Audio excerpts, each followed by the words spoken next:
देखा बेटा, इसीलिए कहती थी पढ़ी लिखी बहुओं के ना बड़े नखरे होते हैं लड़कियों के। अब भुगत, इसका तो कुछ इंतजाम करना पड़ेगा। आज तो मुझे बहुत तेज भूख लगी है। बहू, ये खाना छोड़, तेरे बाप ने नहीं बनाया है खाना, ये खाना मैंने बनाया है अपनी बेटी रश्मि और अपने बेटे गोपाल के लिए। क्यों मम्मी जी, आपने मेरे लिए खाना क्यों नहीं बनाया? तूने क्या हमें इस घर की नौकरी समझ रखा है माँ बेटियों को? मैंने तो कभी ऐसा सोचा ही नहीं मम्मी। कभी सोचना भी मत, समझ गई ना? तू क्या अपने आप को महारानी समझती है क्या? नौकरी करके आके बस आराम करना जानती है। खाना हम बना के देंगे तुझे।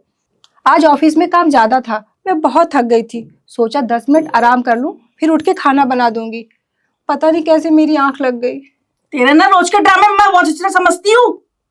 मम्मी जी, हर रोज सुबह उठकर घर का सारा काम करके मैं ऑफिस जाती हूँ, और ऑफिस से आने के बाद मैं घर का सारा काम करती हूँ। अरे कभी कभी इंसान थक जाता है मम्मी। तेरी ना रोज की ड्रामेबाजी मैं बहुत अच्छी तरह समझती हूँ। सुबह सज धज के मैडम की तरह निकल जाएगी, मेम साहब जा रही है ऑफिस में, और शाम को आके हाय मैं थक गई, और काम कौन करेगा यहाँ का? मम्मी जी, हर रोज सुबह उठकर घर का सारा काम कर मैं ऑफिस जाती हूँ, और ऑफिस से आने के बाद घर का सारा काम मैं ही तो करती हूँ। कभी कभी इंसान थक जाता है मम्मी। सारिका देखो, अब ये सब नहीं चलेगा। तुम्हें नौकरी छोड़नी पड़ेगी और घर का सारा काम संभालो, जिससे कि मम्मी और रश्मि को भी आराम मिल सके। समझे तुम? मम्मी जी, रश्मि, मैं हर काम में आप लोगों की हेल्प करती हूँ।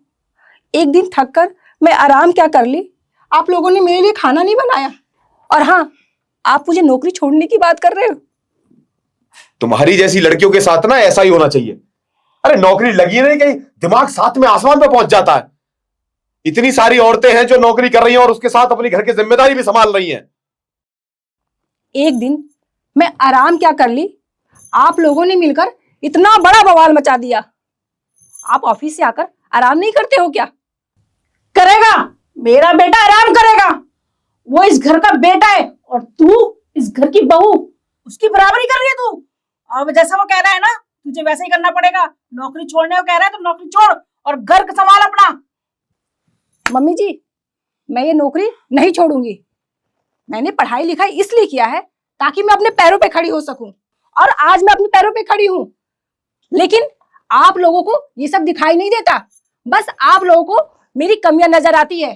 और हाँ, अगर ऐसा ही चलता रहा ना, तो आज मैं ये बोल रही हूं कि मैं आज से अपना रास्ता अलग करती हूं।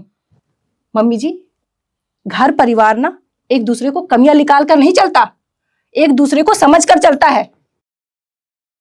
आज से मैं अपना रास्ता अलग कर लेती हूँ कि मुझसे ये सब बर्दाश्त नहीं होगा। एक दिन आराम क्या कर ली, आप लोगों ने मेरे लिए खाना नहीं बनाया। मम्मी जी, आप लोग ना इज्जत के लायक ही नहीं हो। आपने मेरे आत्मसम्मान पे ठेस पहुंचाया है, और ये मैं बिल्कुल बर्दाश्त नहीं करूंगी। आप संभालो अपने बेटों को और इस घर को। मैं चली। देखा बेटा, इसीलिए कहती थी पढ़ी लिखी बहुओं के ना बड़े नखरे होते हैं लड़कियों के। अब भुगत, इसका तो कुछ इंतजाम करना पड़ेगा। पर बेटा, लड़ाई झगड़े से भी कोई फायदा नहीं है।